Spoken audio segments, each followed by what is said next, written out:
have to really escalate the noise we make so that we'll be heard.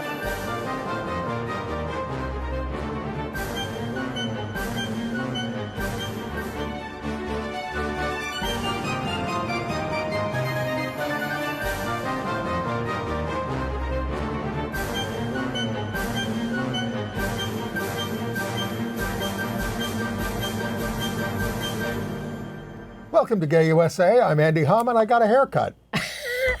Yes, you did. I'm Ann Northrup. I like his haircut. Thank you. Okay. I pay enough for it. Look, we're going to start this show by paying tribute to LGBTQ ally Phil Donahue, who really mainstreamed conversations on gay and AIDS issues and so much more. He has died at the age of 88. Yeah, and he was a significant figure in our history and evolution, so we thought we'd start with that. But then we will plunge into current politics, talking about the Democratic Convention, which kicked off with Tim Walz talking to the LGBTQ Caucus at the convention in Chicago. The purge of all things LGBTQ continues in Florida. It's just an eternal story. But the real headline is Oklahoma Republicans are calling for the impeachment of their anti-LGBTQ state school superintendent. You might have read that George Santos is finally heading to prison. Yeah, I'm looking forward to that. But we also have to talk about the murders of two transgender women in Texas. Another ally, Gena Rowlands, who starred in groundbreaking lesbian and AIDS-themed movies, has died at 94. Very exciting lesbian movie with Jane Alexander. African activists, LGBTQ activists, have met with the Pope in Rome. To what end, we ask? A legal breakthrough for a lesbian parent in China. And he's been to the theater again and has seen the revival of Once Upon a Mattress, which opened on Broadway, and it's pretty gay, according to him. And our guest is going to be, in a few minutes, Marni von Wilpert, out city council member from San Diego, a Democrat who won a Republican district. Very interested to talk to her about that. All okay. Right. Phil Donahue. Yeah. Such an ally. Of course, some people are going online and said, who even remembers him? He hasn't been on television in 20 years. Well, that's why my original impulse was that we would not do him at the top of the show. But look, this show that he did was on from 1967, and he had a gay guest in 1968 before Stonewall when he was doing it out of Dayton, Ohio, and he took the risks to do things like that. He did. He was known for a number of things, including being a pioneer of bringing his audience into the conversation. It's hard to realize, but before Phil Donahue, people were not bringing audiences into the conversation. And when things got hot and very contentious, he would say, "We're all here to learn." And that's it was like a classroom. It was kind of. It was a little more, it was less pedantic than that because it was a conversation that went back and forth. So he has died at 88, survived by his spouse, Marlo Thomas. Here's a picture of them. They just set out and marched in the Pride Parade back there in 1991. They did it often. The two of them they wouldn't march with any particular group. They just came out and everybody knew who they were, and there they were. He really, while at one point he said that it had taken him a little while to really get hip to gay life and what the issues really were and what it was like to be closeted and all of that. But he was pretty unapologetic and straightforward about his support for the community, particularly the community of people with HIV, but across the board. Well, his audiences in Dayton and then Chicago and even in New York were often, housewives. Midwestern housewives in Dayton and Chicago, certainly, and who could take off and go to the show during the day. And they could often be kind of hostile. And he said, it taught me what homophobia was. Yeah. Et cetera. Now, he did the first show. Now, this is before we even knew what caused AIDS. Yeah. He did a show in 1982 on AIDS in November of 1982. Here's a clip from that. A significant and serious disease has struck the gay community, and let's see how much sense we can make out of this at the outset. First of all, you don't have to be gay to get this.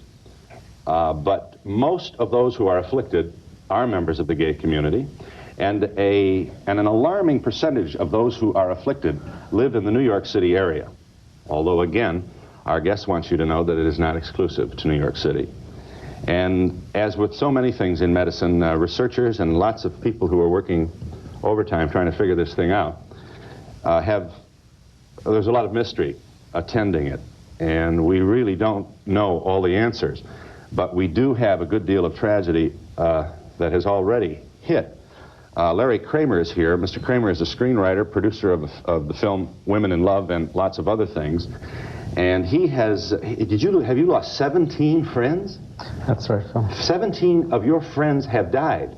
17 very close friends, all men under 50 years old, all men at the peak of their usefulness to society, of their creative ability.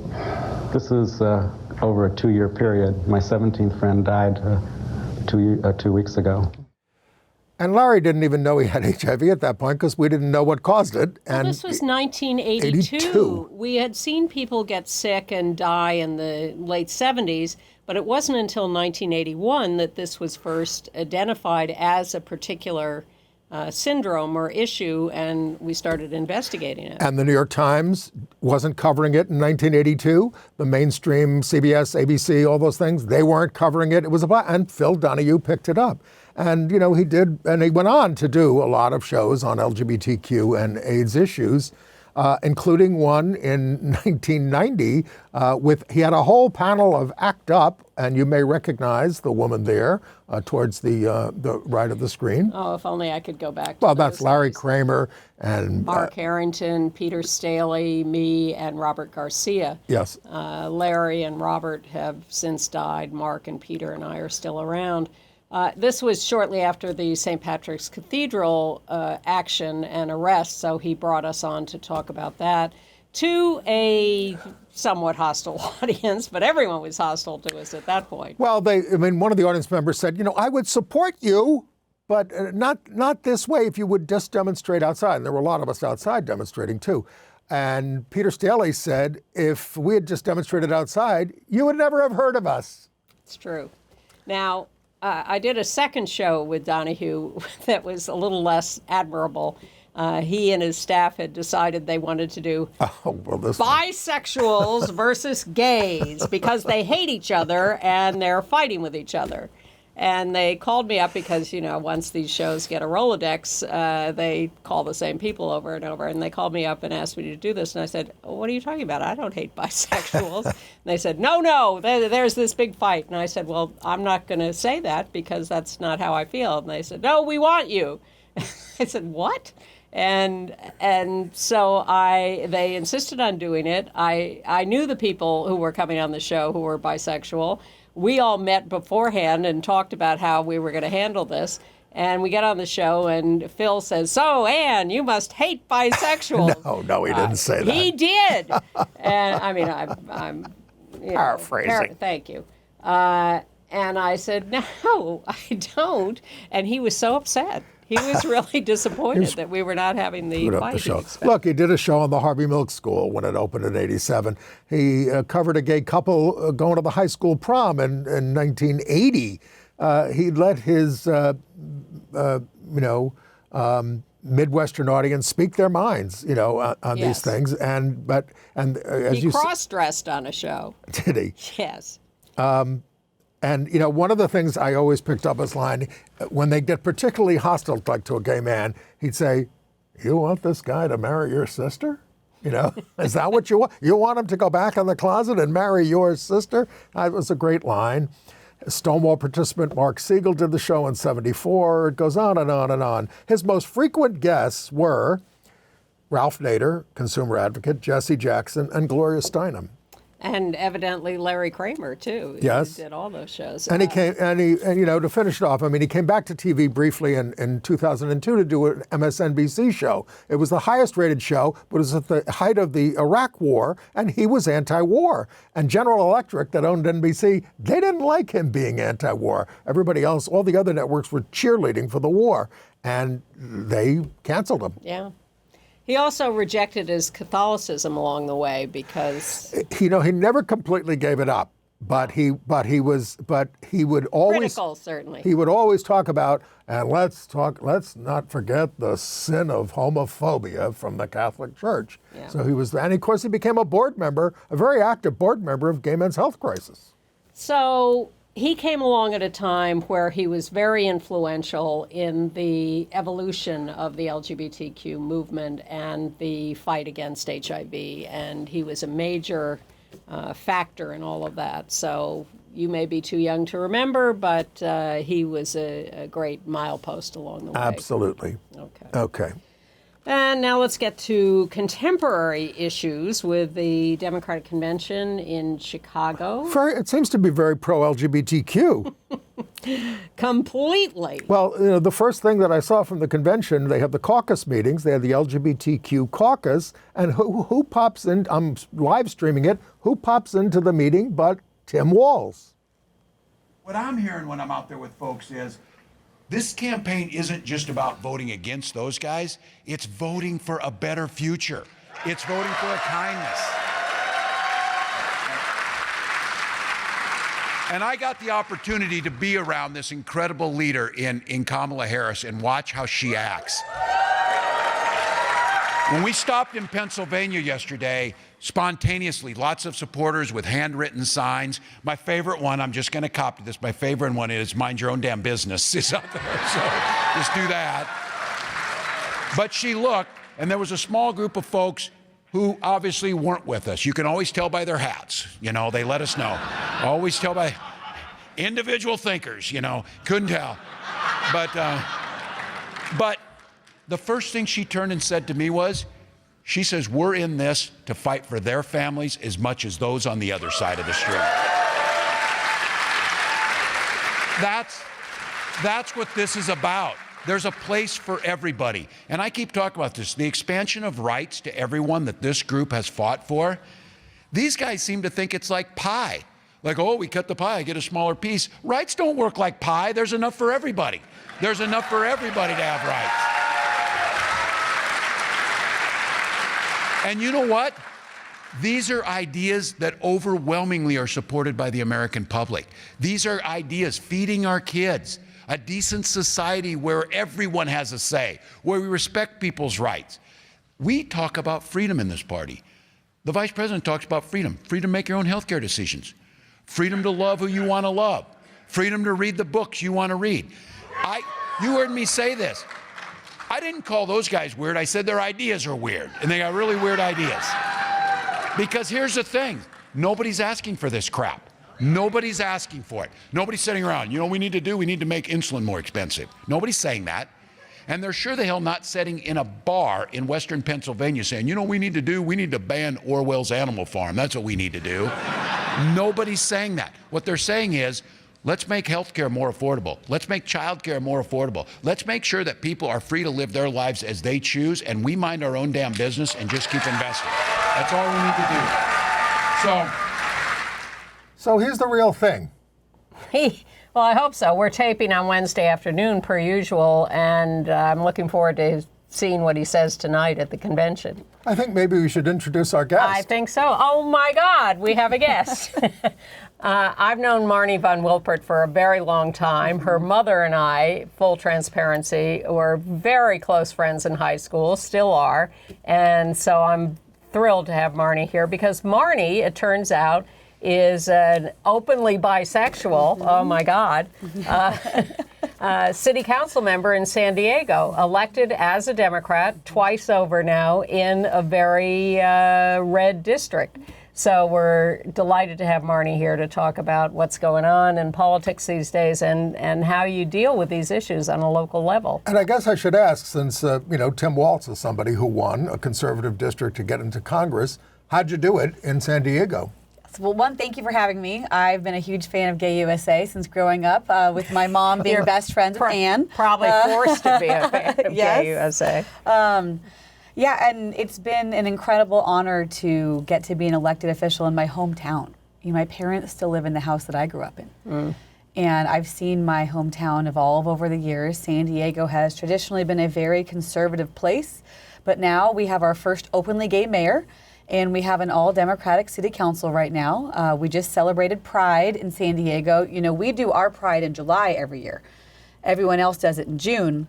And the reason is one day in June, it rained in San Diego, and San Diegans said, never again. We'll never again do it in June. So we always do ours in July. And people ask all the time, you know, why do you run in a district that may be harder to win in? And the reason is I'm from there. I grew up there, so I understand my district more than anybody else would. But two, there are students in school districts who are watching their trustees, even in San Diego County, ban the word LGBTQ from the sex ed curriculum. It happened a few weeks ago. So what are you doing about that? Well, I'll tell you, I'm still on a journey of learning how to do this job. Once you get elected, there is no manual, there is no training on how to be a good elected official, and so I'm learning. But one thing I have learned over the past few years is that there's power in responding with love. I'll tell more about that. Michelle Obama has a famous saying where she says, when they go low, we go high. And there's been a lot of debate about that phrase. Yeah, she didn't do it last night. I think she gave it up this She year. did give it up last night. She had a great speech last night. But I've learned that there is power in responding with love. And I'll tell you a story about what happened in my district and how we learned that lesson. So I brought in an email, very short email I'm going to read. This is public record. This was actually given to the New York Times recently. But last year, June 15th of 2023, I received an email from two of my constituents in my district. It was written to me and the library director. And they wrote, quote, as taxpayers in the city of San Diego and longtime library patrons, we are writing to protest the Pride Month display in the children's section of the San Diego Rancho Penasquitos Public Library. To protect our children and the community, they wrote, we have checked out all of the books on the Pride display, and we plan to keep these books checked out until the library agrees to permanently remove this inappropriate content from its shelves. I remember we covered that story here on Gay USA. So tell us what happened. So I received this email. I am livid. I'm first of all a huge, staunch advocate for equality. I always have been. My votes have always been on that side of the line. And I'm also in the middle of my own coming out process at this time last year. And I was deeply hurt that my own neighborhood, people from my own constituency would do this. So our staff received the email and we had to figure out, how do I respond? First of all, they'd only checked out the books. They hadn't committed any crime, they hadn't stolen them, so they were allowed to have them until they were overdue, but we knew what they were doing. They were trying to, quote, hide the pride, is what we found out the campaign was. So I know. I didn't make that up. It really was. Yeah. Hide the pride by checking out all the books. Very clever. Very clever. So I first wrote back to the librarian. I said, how much will it be for me to buy and replace all these books? And she wrote me and said, it'll be $239, council member. And I said, I can afford that, even on my city council salary. And then we thought, well, how do we respond to the constituency? Because I still represent these folks. Even though I don't agree with them, I am their representative. So we debated amongst my staff. Do I write a big social media post, a manifesto about how wrong this is and how terrible and hateful their actions were? I thought I could, but is that really going to move the needle? And so instead, we called the New York Times. And we sent this email to the New York Times. And meanwhile, when the national political narrative is when Ron DeSantis was running around talking about don't say gay and the culture wars. And so the New York Times picked up the story, interviewed me, came and took pictures at the library. It was a full-page Sunday New York Times Nation story. Yep. And guess what? We raised $32,000 from around the country, around the world. And so we raised enough money not only to replace the books on that Pride display, but this year every single library in the city of San Diego had a Pride display because we had enough money to fund all of it. Wow. So the lesson I learned from this is there's power in responding with love. And what about those constituents? Are they really, really, really angry at you? Well, guess what? They returned the books. Did they? They didn't want to pay the fines. They didn't want to pay the fines. And we had a community celebration a few weeks after this all happened in which the books arrived, and we had a LGBTQ family from around the county come in, and it was wonderful. But had I simply responded with a social media post that I was angry and upset and how much I hated this, I could have gotten some publicity and some comments on my social media, but I would not have made the change I wanted to see. So that is what I'm realizing, is there is power in love if we can harness this, and that's how I'm doing it. And it's also important that the young people still have access to the material all the time. And as we always say, it's all on the internet. No, seriously, I mean, what do these people think they're accomplishing by just taking a few books out? I have no idea. In fact, if you ban a book, it makes it even more popular. Yes. So more of that. Now, but I want to hear about your technique for campaigning. I mean, it was your local neighborhood. Presumably you knew a lot of people there, but how did you actually get yourself elected? And you've now been reelected, and now you're going to run for the state senate. So how do you run? Because we're curious about races this year all over the country where we're trying to make headway in these districts. Well, language really matters. In my experience, the way that you speak to other people really matters in a district where you're trying to convince folks who might normally not vote for you. So, for example, when I went door to door, we knocked on thousands of doors. You know, San Diego is the 8th largest city in the nation. I have 150,000 constituents in my district alone. Wow! So it's a big campaign. Is this for the Senate seat or? No, this is for my city council seat. Wow! It's a big city. So when we were knocking doors and developing my literature that I would leave with voters, I had a big argument with my campaign consultant about one of my major platforms, which is gun violence prevention. I'm the Columbine generation. I was in high school when I sat in the news and watched those other high school kids lose their lives, and then we've seen the shootings through the years of Sandy Hook, Uvalde. We had it in San Diego. It's been awful, and so I wanted to run for office to make a dent, and we have. But I knew I could not go to door in a red district in which I said gun safety was my priority, or gun safety laws. And my campaign consultant said, well, that's fewer words. It costs less to print that on a line than it does what I wanted, which was the phrase gun violence prevention. I was very key on that. So that when I knocked on someone's door and they saw and they said, what do you mean gun violence prevention? You're going to try and take my guns? Say, no, sir, no, ma'am. You know, to be honest, who keeps me up at night is not the lawful, responsible gun owner. Who keeps me up at night? People who are going to shoot a church or a place of worship or a gay nightclub in Miami. Those are the people who keep me up at night. And universally, they would tell me, well, yeah, that's different. And I say, I know. And that would open the door to having a very important conversation on a very hot topic, which is gun violence prevention. But it's because of the language I used.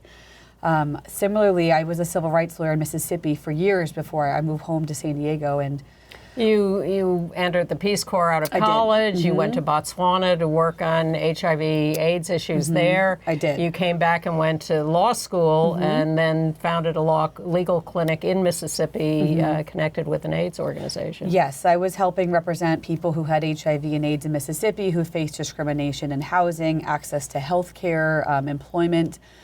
And while I was there, an initiative called the Personhood Initiative came to Mississippi, which they are attempting to change state constitutions to define a fertilized egg as a human being so that any kind of abortion would be murder. Which their Supreme Court basically did. Well, yes and no. But at the time, this was around 2012 or 2013, it was going to be a voter initiative on the ballot in Mississippi, and I got to help with the campaign. Planned Parenthood came, the ACLU came, and we were so careful with our language. We did not knock on doors or make phone calls talking about abortion because we knew we'd lose. Instead, we talked about the right to decide who your family is going to be, the right to in vitro fertilization, because that would have been outlawed under the Personhood Amendment. I know they've caught up with you now. Caught up with us now, but guess what? We won. Over 50% of the people voted it down, but we were careful about our language. And thus the language of the Harris-Walz campaign, which is all about freedom and personal responsibility. And joy. And Michelle Obama came out about having her kids by IVF in her speech last night. So that was quite interesting, and she just sort of casually slipped it in. So what is your goal in running for the state Senate?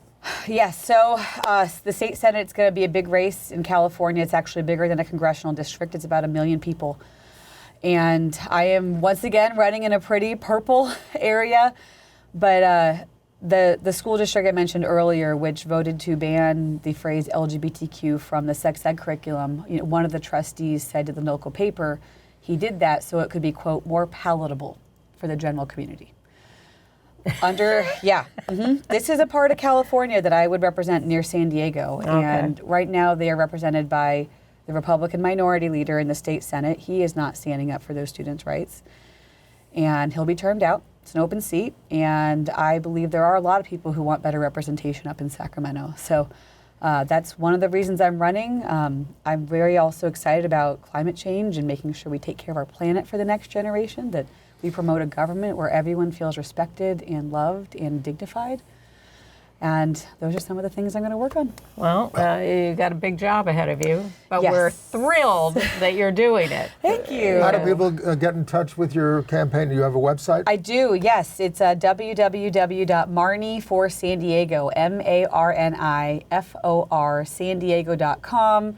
I'd love to hear from you. And after the New York Times story ran, I heard people around the nation. So I'd love for people to call in. Great. Well, now we're seen around the world, so who knows who you'll hear from. Thank you, Marni. Thank you. Great to be able to see you and talk about this. So great to be here. Good luck. Thanks you. for your work. All right. So slide away, and we'll go back to We'll go other back to news. Tim Walz. Okay.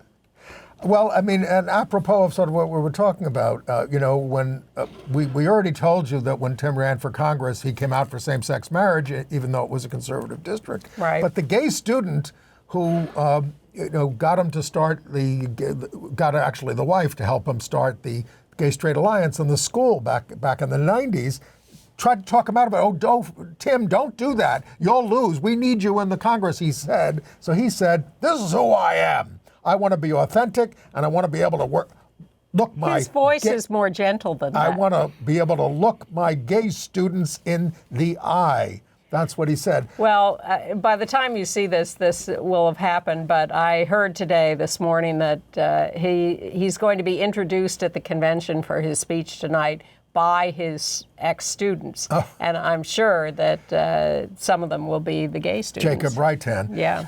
Gwen Waltz, his wife, said that being an ally to LGBTQ students grew out of her Christian faith.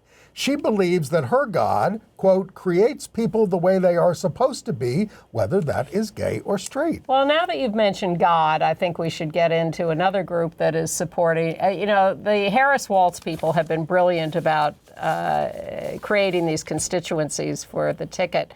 And one of them is now Evangelicals for Harris Waltz.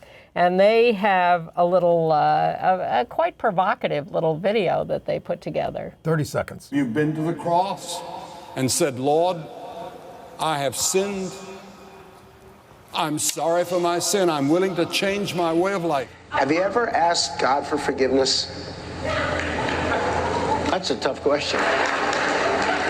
I'm not sure I have. I don't bring God into that picture. I don't. Trump credit for being honest in that interview. Yeah, of course, the quote-unquote evangelicals that are supporting him, they don't worship, Jesus Christ. They worship him. And I don't think Billy Graham would be supporting Harris. I suspect his son, Franklin, is supporting Trump. He got along with all the presidents. Yes, he did. But his granddaughter is supporting Harris. Okay. And she's Jerusha Duford. She's with them. And by the way, just as a side thing, I read in the paper today that Nigeria is persecuting evangelicals and shutting them down. Shutting their churches down. So I'm for freedom of religion. Can't we all just get along? Anyway.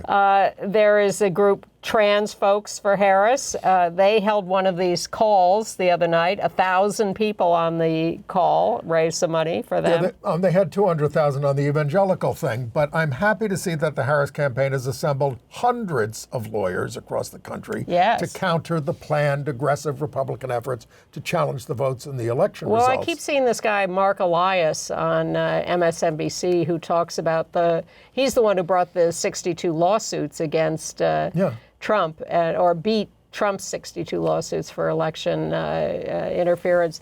And he's relentless and brilliant, and they're preparing. But in Arizona, they're challenging 40,000 new voter registrations, saying, oh, you didn't provide citizenship at the time of registering. Supreme Court's going to decide that this week. This is why Trump says don't bother to vote. The Victory 'cause Fund that's is not how urging they're a gonna pink win. out, by the way, at the convention on Wednesday night as we tape, telling LGBTQ delegates to show their pride by wearing pink. There's about 700 to 800 LGBTQ delegates. Not that many when I was a delegate. In 92. Nor I. Yes. 84. But there are a lot of great speakers. Robert Garcia continues to impress me. I should have asked Marni about him. From Long Beach, California, 2-term mayor, but an immigrant and therefore not eligible to run for president, as I would like him to do eventually. The Democratic platform was released. It contains a whole section on LGBTQI issues and AIDS issues, but it also integrates us into many of the other topics that they're talking about: judiciary, education, racial equality, and they're having very much fun with their big mock-up of the Project 2025 platform. They've got this huge book. It's very cute. What I want to segue to Trump. So they had lots of Republicans speaking at the Democratic convention. Stephanie Grisham was terrific. And by the way, before we leave that, recall that we told you that Melania Trump spoke at a log cabin fundraiser in April at Mar-a-Lago. One of her only 5 appearances she's made on behalf of her husband. Now we learned log cabin had to pay her $237,000 to do it. $237,500. Oh, excuse me. Yes, to speak at Mar-a-Lago. They claim to have raised $1 million at that event, which I think is their excuse for having paid her that much. Donald's not willing. I don't believe it. Donald's not willing to pay that much to have her come out for him. There was no, he's not. But there was almost no one there. You remember that Mar-a-Lago event? There were like a dozen people there. It was all a Rick Grinnell put-up job. It was terrible. So this Project 2025 thing, we saw this week a hidden camera tape of someone who went a little undercover to interview one of the Project 2025 authors who just totally spilled the beans on everything. Trump is with us on this. He's totally supportive. Yeah, we're going to link to that in our show notes. He helped us raise money to do this. Go to gayusatv.org and sign up for our once-a-week show note, and you'll get a lot of little extras like that. So, a quick update on J.D. Vance. We told, of course, in drag in 2011 when he was a Yale law student. It was not we got a picture. It was not a Halloween party. Nobody else was in drag. Yes. It was a beer pong party. Yes. He looks quite comfortable. Yeah. But then another picture has been unearthed of him in high school in the boys' bathroom with 3 girls pretending to use the urinals as scandalous. It was some kind of power move or something. It's a joke, but I mean, they're not using this kind of. When we do it, they go crazy. They call us perverts. Right. And I must say what continues to frustrate me is the extent to which Trump and Vance and Roger Stone and all their people just lie every day. And the New York Times repeats their lies. Everything they say is a lie, and they're not challenged enough, and people are not getting that message enough. And then they don't pick up on the fact that Vance compared Harris to Jeffrey Epstein, saying that giving her control over inflation policy is like giving Jeffrey Epstein control over human trafficking policy. Really? But, you might not want to remind people about Jeffrey Epstein since your running mate, Donald Trump, was his big pal. And they have pictures of them together. All right. Well, should we go to Florida, which never disappoints? And then, just to say on Trump, he claimed at a rally this week, falsely of course, that Tim Walz supports state-sanctioned kidnapping of kids from their homes if their parents don't support gender-affirming care. Like I said, just lies all day long. Shall we talk about the Supreme Court? Oh, okay. The Title IX stuff? Yes. Okay. The Supreme Court can move fast when it wants to. They issued an emergency order. You know how they drag their tails on the Trump cases. 5-4 to deny the Biden administration's request to allow most of its Title IX rule to take effect, where courts have issued preliminary injunctions temporarily blocking the rule. This means that the rule is blocked in 26 states, as well as some additional schools. It went into effect on August 1st, but it obviously doesn't apply in a lot of places. Well, and once again, Judge Reed O'Connor in Texas, who is one of these take all your cases to Reed O'Connor, and he will rule in your favor for the right wing, and you can get anything you want done, and he'll make national rulings. Well, he just ruled that Title IX cannot be expanded. Its sex discrimination clause cannot be expanded to include sexual orientation and gender identity. I was disturbed to read in the Supreme Court case, it's an unsigned order, but they were unanimous that the plaintiffs were entitled to preliminary injunctive relief as to the provisions of the rule, including the central provision of that newly defined sex discrimination to include discrimination based on sexual orientation and gender identity. So this means they all went along with that. That's really alarming. Yes. I mean, the court already has held that it applies to job discrimination. So the Biden administration issued a rule that said we're going to expand non-discrimination rules to include sexual orientation and gender identity in schools. And then the states rebelled, and half of them said we're not putting that into effect. And the Biden administration tried to challenge those bad states, and the Supreme Court said, no, you have to let the whole thing work through the system. We're not going to lift those injunctions that the states have imposed. All right, let's talk about book trashing in America. This is really alarming. Florida. The once liberal New College of Florida, now desanticized by the wicked governor, sent hundreds of library books to the dumpster, including many on LGBTQ and race themes. The school emptied the school's Gender and Diversity Center completely. It's the books. It's just. To see this, it's like I don't like saying this, but it's like Nazi Germany when they burned books. They are trashing books. The students and progressive faculty said, "Look, can't we just donate these books or sell them?" And they were told, "No, these are bad books. We must get rid of them. You cannot pass them off to anybody else." Now, you also remember that we were talking about former Nebraska Senator Ben Sasse going to Florida to become the president of the University of Florida, and we were bemoaning that because he's such a right-wing crazy. Well, he has now resigned his post at the University of Florida. Yes, it turns out that he's very corrupt and was giving millions of dollars to his Republican friends in illegal contracts. So he's out. Well, maybe you can go work for the Florida Tourist Board because they took down the LGBTQ section of that website. Yep.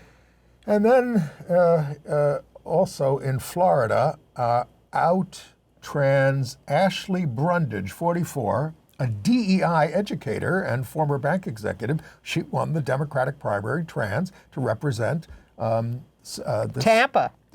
In the Florida House. Yes. Overwhelming favorite now in the final election. Endorsed by the Tampa Times. She is a star and was favored to win this race big, and she did. But she is armed with a letter congratulating her from Ron DeSantis for some work she did in bringing economic development to Tampa.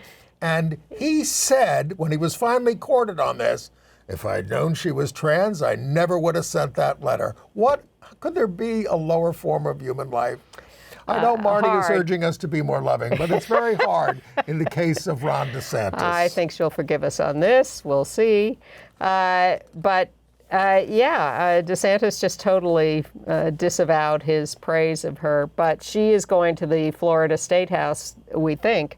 The first trans person elected to the state legislature in Florida. Now, let's not confuse DeSantis with Santos, because George Santos, the out-gay Republican, pled guilty to multiple counts of fraud relating to his campaign operation. He was expelled from Congress last December. You remember him, volleyball star at Baruch College. And his seat was won by Democrat Tom Suozzi in a special election.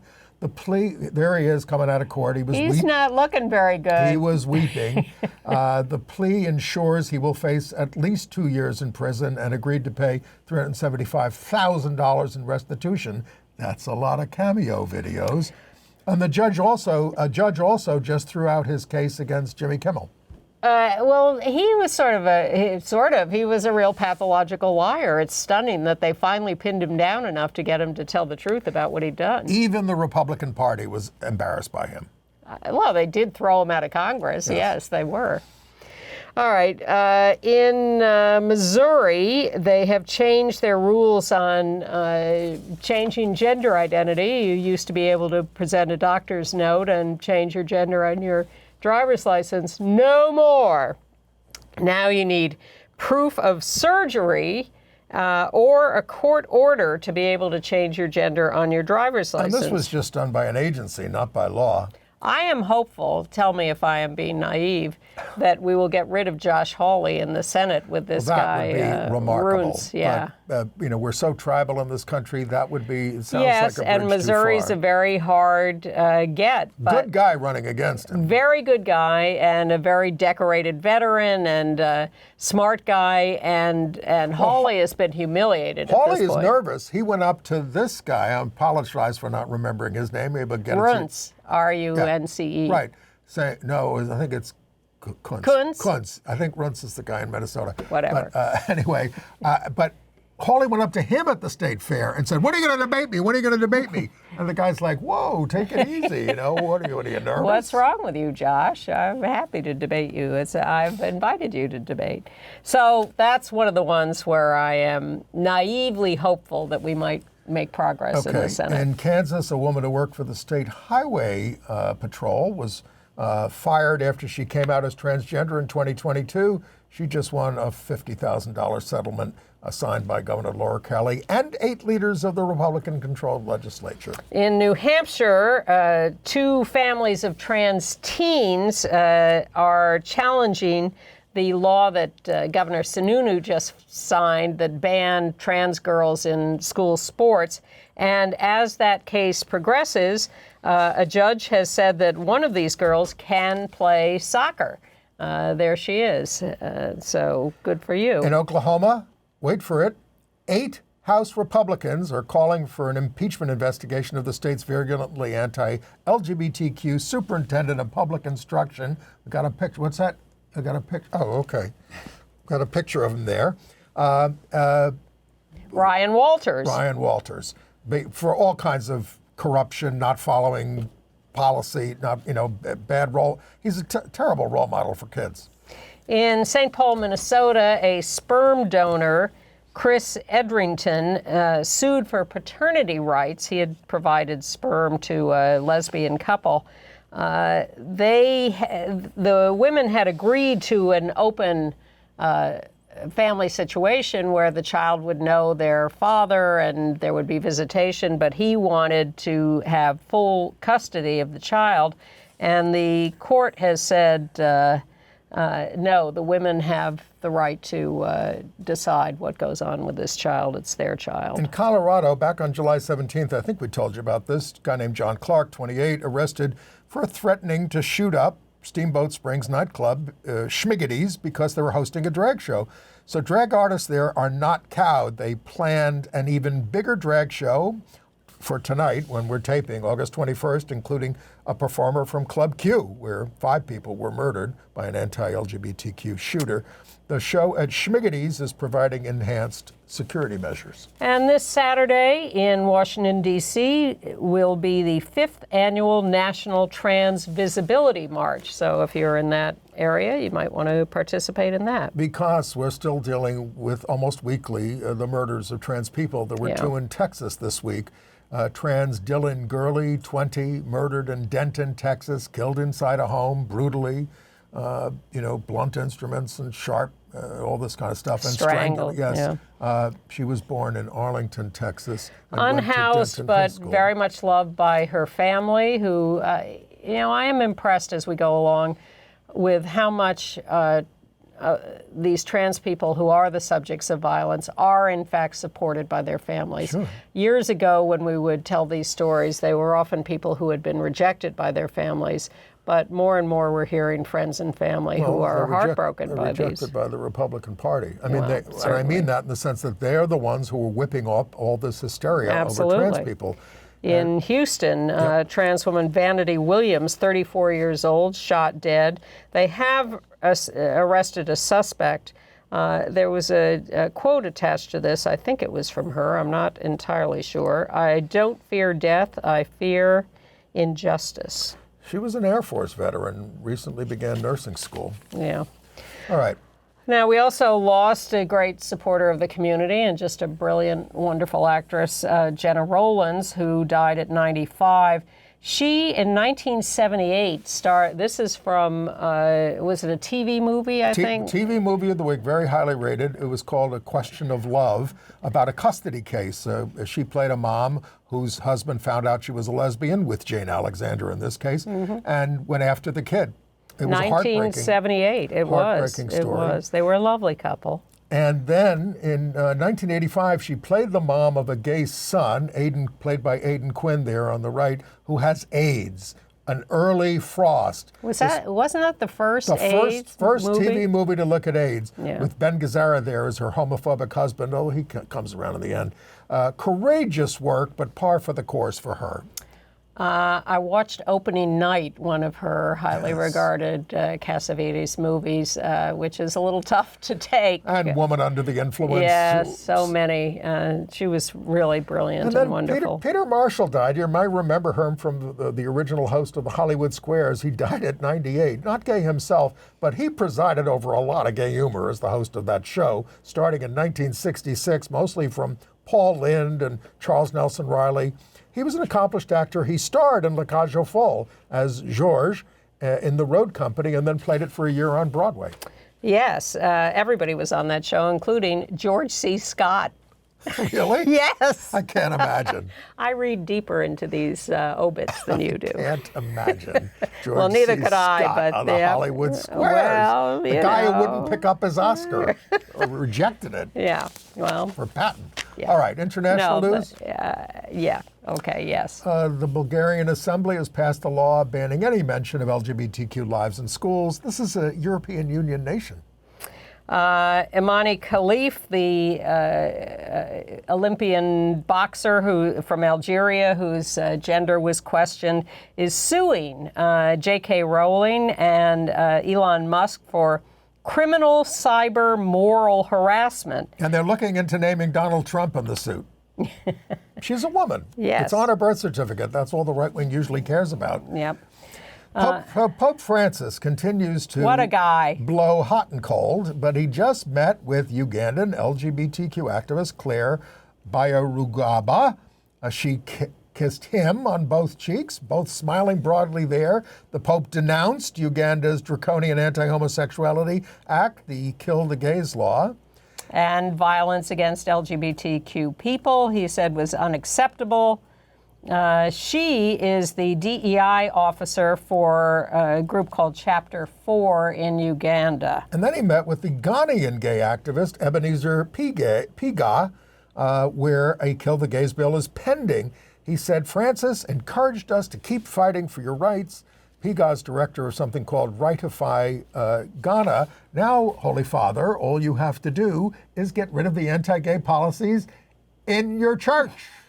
Maybe you'd like to make all your gay priests feel a little better Let about them being come out. there. Yes. And how about letting women be priests? Wouldn't that be nice? Yes. Of course, I won't get into my anti-religious feelings.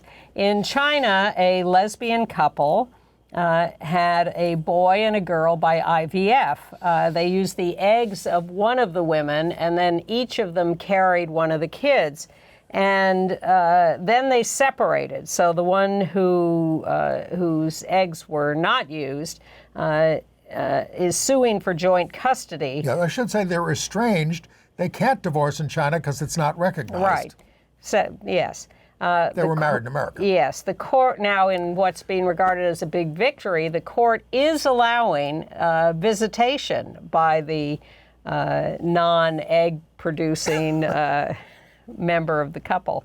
No, only visitation with the girl, which Right. is the one she carried. But that is, for China, a big step forward. Exactly. Okay. The UK report from Dr. Hilary Cass that was used to stop gender-affirming care for trans minors was thoroughly analyzed and discredited in a piece in the Times by outrider Lydia Polgreen. Yes. This weekend. We're going to link to that. Oh, good.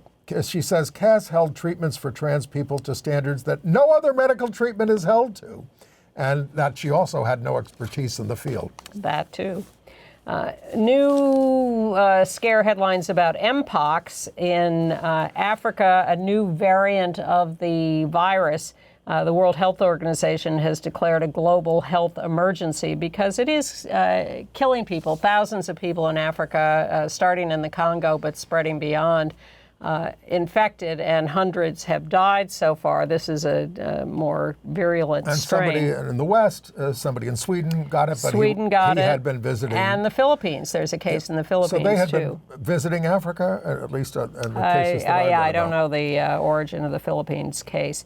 But they're not making enough vaccine available to Africa, which they really need to step up. It's insane. They're doing thousands. They need to do millions. Yes, mostly heterosexuals in Africa and kids, although also men who have sex with men. Gay men did control it somewhat here a couple of years ago when it hit the United States by getting vaccinated and by changing behavior. So there needs to be more of that. And the interesting thing is, if you've had one shot of the vaccine 2 years ago, you can get the second shot now and be protected. I got my 2. They were free at the local clinic. They may not be free anymore. And this is spread. Medicare.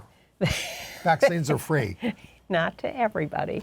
It is spread certainly by sexual contact and intercourse, but also by contact with an infected person's clothes or sheets or whatever. It's easier to get. In better news, the FDA has authorized the first over-the-counter home test for syphilis.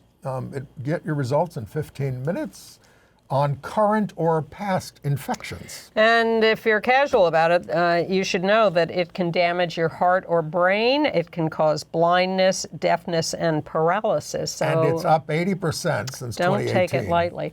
But here's the story I like. District Court in D.C. has ruled that the Department of Defense must allow people with HIV to enlist if they are asymptomatic and have undetectable virus. Now, they had, DOD lost a court case a couple of years ago over whether people who were already in the armed forces with HIV could be thrown out, and the answer was no, they couldn't. Well, of course, Trump could reverse that. He fired Roy Cohn as his lawyer when he got AIDS. The judge in this case said that exclusion of people with HIV who are asymptomatic and have undetectable virus is irrational, arbitrary, capricious, promotes stigma, and hampers recruitment goals. Those maintaining on medication can serve worldwide. It's already okay for those who are in the service. Now it's been expanded to new recruits. And serving worldwide was always an issue, too. But they've realized that people can take medication. 16 members of Congress, led by the aforementioned out Robert Garcia and Barbara Lee, are calling on the U.S. Preventive Services Task Force to give DoxyPrep an A-grade rating in order to require insurers to cover its cost under the Affordable Care Act without cost sharing. CDC guidelines call on doctors to discuss DoxyPrep with gay and bi and other men who, PEP.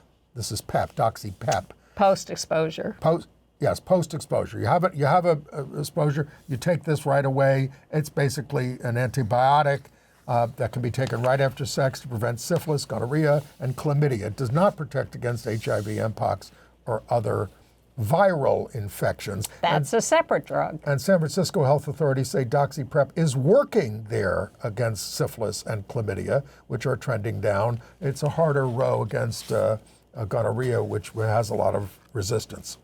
In lighter news, Chasten Buttigieg has written another book, a children's book called Papa's Coming Home. It's a cute concept, I think. It's all about a kid who's waiting for, and it's two male parents, and he's Who are often on the campaign trail. So the kid is excited about Papa coming home, and so the kid and the at-home father assemble all sorts of things for Papa to enjoy when he comes home. It's coming out in May. And they fill up the car so much there's no room for Papa. Yeah, the book's coming out. Is that really the message we want to send? Tell us about Accessibility. Oh, this is a Brazilian documentary film that is now very highly praised. It was the Grand Jury Award winner at Newfest here in New York last year, now available on Apple TV, and it's about queer sexuality of people with disabilities. Very provocative, very explicit, and very, very popular at the film festival. The Emmy Awards, with a whole lot of LGBTQ nominees, are set for September 15th and will be hosted by actor Eugene Levy and his out gay son, actor Dan Levy. Yes. Both starred in Schitt's Creek, the Emmy Award-winning series. So one of the nominees is Baby Reindeer, which I finally watched, which is tough to watch. Yeah, oh, really? Very tough to watch. But one of its stars is Nava Mao, M-A-U, who is a trans actress and plays a therapist and date of the star. I steep myself in all this bad news all week, and I tend to want to escape when I watch TV. Well, then you can watch Emily in Paris, where the first 5 episodes of season 4 have dropped. I did watch that too. It's listed as something that people like to hate watch.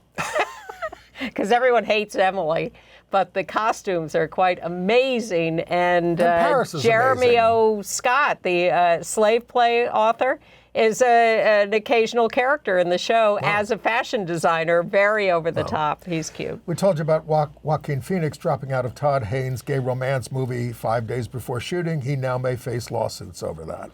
And he dropped out of playing this gay role. Meanwhile, there's a movie called Queer playing at the New York Film Festival with Daniel Craig in a gay role. People are looking forward to that. It's based William Burroughs. Exactly. That's going to be on there October 6th. And that's a Luca Guadagnino film. Call Me By Your Name. There's also an Elton John film made by David Furnish, his husband.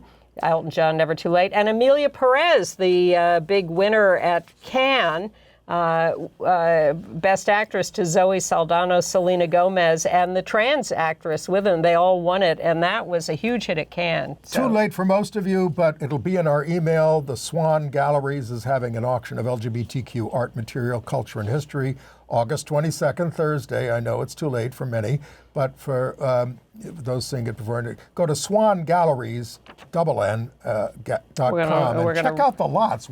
It's great stuff. Ilana Glazer, star of Broad City, says being pregnant made her embrace her non-binary status more. I can call her she, but she also goes by they. And I saw Once Upon a Mattress, the show that made a star out of Carol Burnett back in the 50s. It's back on Broadway with the sensational Sutton Foster as the rough-hewn princess who is tested by a pea under 20 mattresses. There's a picture there. But this was by Mary Rogers, co-starring without gay Michael Urie as Prince Dauntless.